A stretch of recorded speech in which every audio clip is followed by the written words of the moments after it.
সুপ্রিয় শিক্ষার্থীরা, এমএ এডুকেশনের পক্ষ থেকে সবাইকে অনেক অনেক শুভেচ্ছা এবং স্বাগতম। তো আজকে আমি চট্টগ্রাম বোর্ড 2019-এর প্রশ্ন সমাধান করব। তো চলো শুরু করি।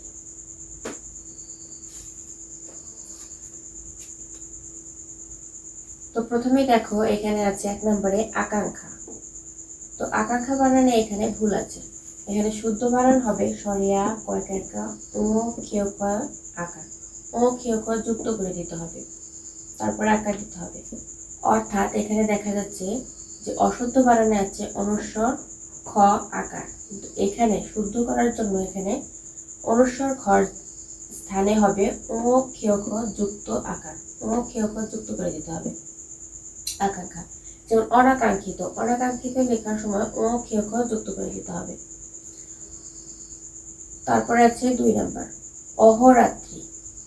সরিয় হয়কার হো বৈষ্ণরায়কেরা তরফলা ঋষিকা। অহরাত্রি এই বানানটা শুদ্ধ করতে হলে আমাদের লিখতে হবে এইভাবে সরিয় হয়কার হো বৈষ্ণরায়কেরা তরফলা। তরফলার সাথে যে রসিকার আছে সেই রসিকার দেয়া যাবে না, তাহলে হবে অহরাত্র। এই অহরাত্রটাই হচ্ছে শুদ্ধ। এরপর আছে 3 নাম্বার পুরস্কার। পয়রসকার বয়শূন্য র মূর্ধন্য শয় কয় আকার বয়শূন্য র। পুরস্কার।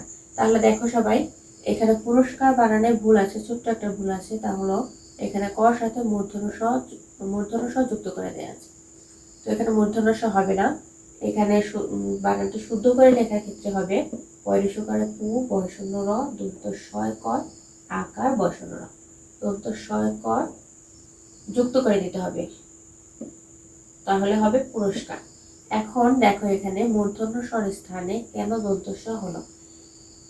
আমি এর আগেও এর নিয়ম বলেছি, তো আবারও আমি বলে দিচ্ছি যে যদি অ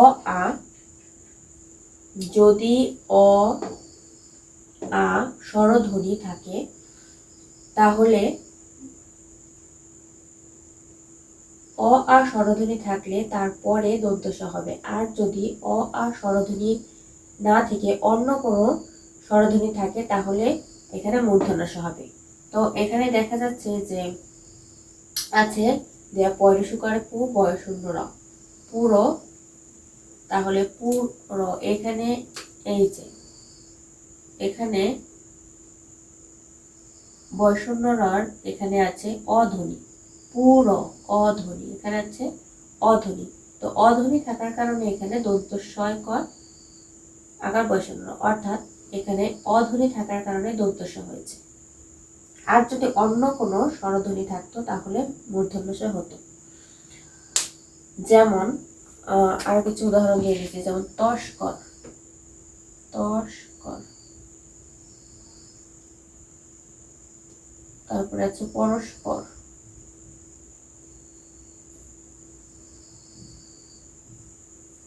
এই উদাহরণগুলোর দিকে তাকাও সবাই। দেখো, এখানে আছে তস্কর, তাহলে তস্কর এখানে তর নিচে আছে একটা অধ্বনি। অধ্বনি থাকার কারণে এরপরে এখানে দন্তস্ব হয়েছে। যদি এখানে অন্য কোনো স্বরধ্বনি থাকতো তাহলে অবশ্যই এখানে মূর্ধন্য স হতো। এরপরে দেখো, এখানে আছে প বয়শূন্য র, পর র বয়শূন্য র এখানে একটা অধ্বনি আছে। তো এই অধ্বনি থাকার কারণে এখানে দন্তস্ব হয়েছে। সবাই বুঝতে পারছো অবশ্যই। তারপরে দেখো 4 নম্বরে আছে কৃত্তিবাস। তো এখানে কয়রিকার কি তয়রিশিকার বয়কার বা দন্তস্ব কৃত্তিবাস। তো এখানে ভুল আছে, শুদ্ধ বানান হবে কৃত্তিবাস। কোনো কৃত্তিবাস হবে না, হবে কৃত্তিবাস। কয়রিকার দিতে হবে, তারপরে তর জায়গায় তয় তত্ত্ব ঋষিকার, তারপরে বয়কার বা দন্তস্ব, তাহলে হয়ে যাবে কৃত্তিবাস। যদি কৃত্তিবাস দাও তাহলে এটা কাটা যাবে, ভুল হবে। তো এখানে দিতে হবে কৃত্তিবাস। এরপরে দেখো আছে 5 নম্বর মুমূর্ষ। মুমূর্ষ লেখা এখানে আছে ময়ূরসকারে মু, ময়ূরসকারে মু, মূর্ধন্য শয় রেফ, মুমূর্ষ। তো এটাও ভুল আছে। এখানে শুদ্ধ বানান করতে গেলে হবে, লিখতে হবে এভাবে ময়ূরসকারে মু, মূর্ধন্য ময়ূরসকারে মু, ময় দীর্ঘকার, তারপর মূর্ধন্য শয়, উপরে একটা রেফ। অনেকে মুমূর্ষু লেখার ক্ষেত্রে এখানে ভুল করে ফেলো। এখানে মুমূর্ষু লেখার লিখতে যে তোমরা নিজেরাই মুমূর্ষু হয়ে পড়ো, তো এটা করা যাবে না। এটা সহজ একটা টেকনিক হচ্ছে মুমূর্ষু লেখার, যে দ্বিতীয়, এই যে দ্বিতীয় বানানে, দ্বিতীয় বর্ণের বানানে দীর্ঘকার, দ্বিতীয় বর্ণের বানানে দীর্ঘকার মুমূর্ষু। প্রথমে ময় রসুকার, তারপরে ময় দীর্ঘকার, এরপরে মূর্ধন্য শয়ের উপরে একটা রেফ, তাহলে হয়ে গেল মুমূর্ষু। এরপর দেখো 6 নাম্বার। 6 নাম্বার আছে মরীচিকা। ম বয়শূন্য রয় শিকার দি, জয় শিকার চি, কয় টাকা? মরীচিকা। তো এই মরীচিকা বানানো ভুল আছে, এখানে শুদ্ধ বানান হবে ম বয়শূন্য রয় দীর্ঘিকার, জয় শিকার চি, কয় টাকা? মরীচিকা। এখানে দেখো দ্বিতীয় বানানে, এই যে এখানে দ্বিতীয় বর্ণের সাথে বয়শূন্য রয় দীর্ঘিকার হয়েছে, আর সব ঠিক থাকবে। তো দেখো আরেকটা উদাহরণ দেখে দিচ্ছি। উদাহরণটা হলো শারীরিক, শারী রয় দীর্ঘিকা রয় শিকারি ক, শারীরিক। তারপরে আছে পিপিলিকা, পয় শিকারি পি, পয় দীর্ঘিকা লয় শিকারি কয় কারেকা, পিপিলিকা। তাহলে দেখো এখানে, এখানেও আছে কি দ্বিতীয় বর্ণের পরে, দ্বিতীয় বর্ণের পরে বয়শূন্য রয় দীর্ঘিকার আছে, দ্বিতীয় বর্ণের পরে দেওয়া আছে রয় দীর্ঘিকার, দ্বিতীয় বর্ণের পর দীর্ঘিকার, এরপরে আছে কি দ্বিতীয় বর্ণের পরে দীর্ঘিকার। তো এখানেও মরীচিকা, এখানেও দ্বিতীয় বর্ণের পরে দীর্ঘিকা দিতে হবে। যদি রসিকা দিই তাহলে এখানে ভুল হবে, আর সব ঠিক থাকবে। এখন দেখো 7 নম্বর শিরোচ্ছেদ। তাহলে বল ছয় রসিকা শি, বয় শূন্য র, শির ছয় ছয়কার দ, শিরোচ্ছেদ। তো শিরোচ্ছেদ এখানে ভুল আছে, এখানে সঠিক বানান হবে তাহলে বল ছয় রসিকা শি, বয় শূন্য র, তাহলে বল ছয় ছয় যুক্ত করে দিতে হবে একার দ, শিরোচ্ছেদ। এখন দেখো এখানে যে তালে বর্ষ কেন হলো, এখানে এই যে তালে বর্ষ ছ দেয়া এখানে কেন হলো?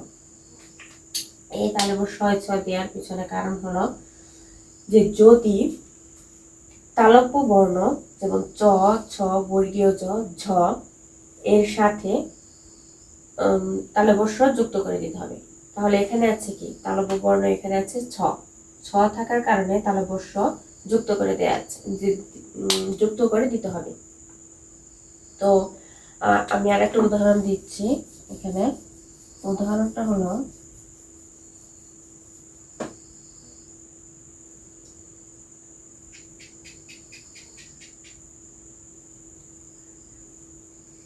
দুশ্চিন্তা।